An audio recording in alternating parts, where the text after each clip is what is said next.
अब एक खास सेगमेंट की ओर बढ़ते हैं। मसाला कारोबार को लेकर अब बात होगी।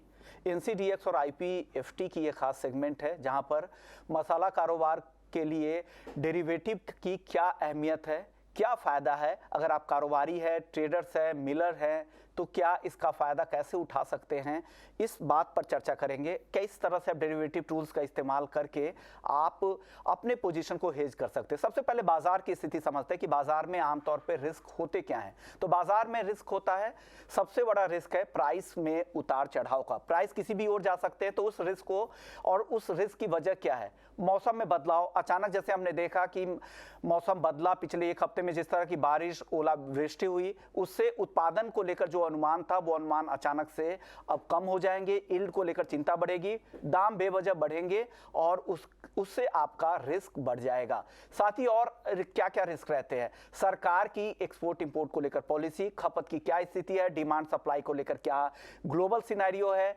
क्या इंटरनेशनल मार्केट से लेकर घरेलू बाजार तक किस तरह की डिमांड रहने वाली है। सारे फैक्टर्स हैं जो मसालों के कारोबार पर असर डालते हैं। लेकिन इस कारोबारी रिस्क को आप कम कैसे कर सकते हैं। हमारे साथ अभिषेक पोद्दार साहब है, एमडी है नैनी एग्रो फूड्स के। सर, स्वागत है आपका ईटी नाउ स्वदेश पर। सर, मसाले में जिस तरह के कारोबारी रिस्क रहते हैं, चाहे वो प्रोसेसर हो, मर्चेंट हो, कोई भी ट्रेडर हो, एक्सपोर्टर हो, सबके लिए रिस्क होता है, किसानों तक के लिए रिस्क होता है। तो डेरिवेटिव टूल्स का इस्तेमाल करके वो कैसे इस रिस्क को कम कर सकते हैं? As a trader, as a stockist, it is essential that we focus on the trade. But price fluctuations due to weather, government policies, internal supply, etc., can be distracting. Commodity derivatives like futures and options in turmeric are market-driven tools that can be used to lock margins and look away from price distractions. ये हमें help भी करता है to focus on growing our businesses. Okay. Considering this current situation and to overcome these problems, the spice companies may look forward to focus on the market demand and to average out their own requirements by using the derivative platform. Okay. The stable arrivals and regular supply in the market may meet our current demand in both export and domestic markets in the same current price range. Okay. Sir, आप हिंदी में अगर समझाए तो हमारे ज़्यादा से ज़्यादा दर्शक से आप ज़्यादा से ज़्यादा मास लेवल तक कनेक्ट कर पाएंगे, क्योंकि जो हमारे मासेस है, जो व्यूअर है, वो हिंदी में ज़्यादा समझते हैं। हाँ जी। सर, सबसे पहले अगर हम एक एक्सपोर्टिंग कंट्री की बात करें या फिर प्रोड्यूसर कंट्री के तौर पर अगर हम देखें तो भारत सबसे लीडर है। उसके बाद भी उस तरह का दायरा हम बढ़ नहीं पाया कारोबार का। तो कैसे इस टूल्स को कैसे आसान बनाया जाए ताकि ज़्यादा से ज़्यादा लोग इस टूल्स का इस्तेमाल करें, वायदा बाजार के टूल्स का? नहीं, इसे अपना जो कमोडिटी एक्सचेंज है, ये लोग बहुत ज्यादा आज के दिन फोकस कर रहे हैं और एजुकेट भी कर रहे हैं लोगों को और कंपनियों को कि इस प्लेटफॉर्म के माध्यम से बेनिफिट भी है और इसमें लोगों को एक सिक्योरिटी भी मिलती है फ्यूचर बिजनेस ट्रेडिंग का। इसलिए इस माध्यम से ये लोग जितना हम एजुकेट करें वो बेटर है हम लोगों के लिए भी। सर, अगर किसी के पास अगर कोई पोजीशन है, अगर मान ली फिजिकल में किसी स्टॉकिस्ट के पास या एक्सपोर्टर के पास उनके पास स्टॉक है, मान लीजिए हल्दी का स्टॉक है, तो वायदा डेरिवेटिव मार्केट में जाके, वायदा बाजार में जाके कैसे वो अपने पोजीशन को हेज कर सकते हैं, जो प्राइस रिस्क जो रहता है उसको कैसे कम कर सकते हैं वायदा बाजार में? नहीं, देखिए, ये तो उन्हें करना पड़ेगा बेस्ड ऑन उनका जो सेल है। अभी आपके पास आप होल्डिंग कर रहे हो और आपको आप बेच रहे हो आगे का फ्यूचर्स का, तो उस बेसिस में आप उसको यहाँ पर एनसीडीएक्स में आप कवर कर सकते हैं। ओके। तो उनके लिए ये बहुत ज्यादा बेनिफिशियल रहती है। तो उनको वो जो उनका जो इनसिक्योरिटी होती है उस ट्रेड का, वो सिक्योर हो जाती है। ओके।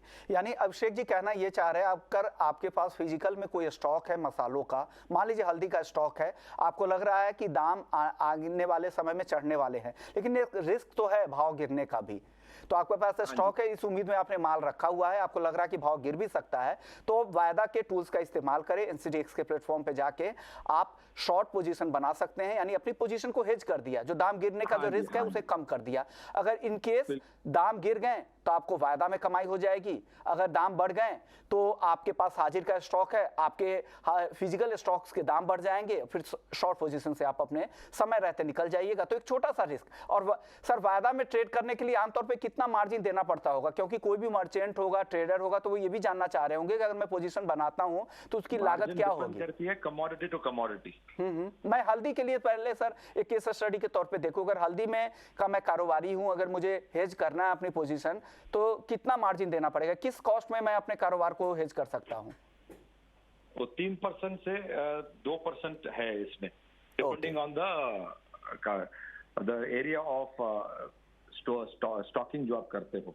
ओके, यानी आप अपने पोजीशन को 3 से 5% तक शुरुआती मार्जिन देकर भी, हालांकि बाद में आपको प्राइस में उतार चढ़ाव के हिसाब से आगे भी मार्जिन देना पड़ेगा, लेकिन कुल मिला के छोटे से मार्जिन मनी देकर आप अपने पूरे कारोबार के रिस्क को, प्राइस रिस्क को कम कर सकते हैं। आपको पूरा कॉन्ट्रैक्ट का पैसा नहीं देना है। 5 मीट्रिक टन का अगर कॉन्ट्रैक्ट साइज है तो पूरा पैसा नहीं देना है, 5 से 10% आपको शुरुआती मार्जिन देना है, फिर उसके आधार पर आपको ट्रेड करना है। सर, और ऐसे कौन कौन से फैक्टर्स होंगे जो इन कारोबारियों को देखना चाहिए जब भी वो कारोबार करें, जिनका फंडामेंटली काफी असर होता है कीमतों पर? आज के डेट में जो है, जो वर्ल्ड इकोनॉमी जो है, जो जियो पॉलिटिकल सिचुएशन, जो वेरियस रीजन से नेबरिंग कंट्रीज का आप ले लीजिए और ट्रेडिंग कंट्रीज का ले लीजिए, वो बड़ा इम्पैक्ट कर रहा है प्राइसिंग में और डिमांड में, due to the changes and the challenges in the trade agreements में जो हो रही है, जो पॉलिसीज ऑफ एक्सपोर्टिंग कंट्रीज के साथ हो रही है। और आप पिछले आप 5 सिनेरियो को ऑफ कोविड पीरियड का भी देखिए, which has led to huge impact on the supply chain and transportation में भी। In present day current scenario में आप देखिए, जो वॉर सिचुएशन हो रही है, which has created, world political and economical imbalance resulting in unpredictable prices and demand positions of all products across the globe. Okay. Besides from इसके अलावा जो सिचुएशन है, spices consumption is increasing by the day. आप हल्दी भी ले लीजिए, आज के डेट में आप मेडिकल यूसेज में आ गई है, फार्मा में आ गई है, हर एक डिवीजन में हल्दी की यूसेज बढ़ती जा रही है। ओके, बिल्कुल सही कहा आपने। जिस तरह से कोविड के बाद से ग्लोबल इसके यूजेस बढ़े हैं, खपत बढ़ा है, उससे तो प्राइसेस पे भी काफी असर हुआ है। तेजी से डिमांड ग्लोबल मार्केट में भी मसालों के बढ़े हैं और इंडियन मसालों के बढ़े हैं। तो ऐसे में आपको फंडामेंटल्स पर रखनी पड़ेगी। तो कौन कौन से ऐसे फंडामेंटल है जिनका कीमतों पर असर होता है? सबसे पहले आपको बुआई से लेकर फ्लावरिंग तक की स्थिति, मतलब किस तरह की बुआई के नंबर्स आ रहे हैं, ऊपर से पौधों का ग्रोथ किस तरह का हो रहा है, उत्पादन को लेकर अनुमान क्या है, किस तरह के आंकड़े आ रहे हैं, डिमांड सप्लाई का सिनेरियो क्या है, किस तरह की डिमांड ग्लोबल डिमांड आ रही है, एक्सपोर्ट इंपोर्ट सरकार की पॉलिसी क्या है एक्सपोर्ट को लेकर। तो तमाम ऐसे फैक्टर्स हैं जिस पर आपको नजर रखनी चाहिए ताकि फंडामेंटल आप मसालों का ट्रैक कर पाएं। शुक्रिया अभिषेक पोद्दार साहब, आपने वक्त निकाला हमारे लिए और हमारे दर्शकों को समझाया कि मसाले के कारोबार में कैसे आप अपने रिस्क को वायदा बाजार के टूल के जरिए कम कर सकते हैं।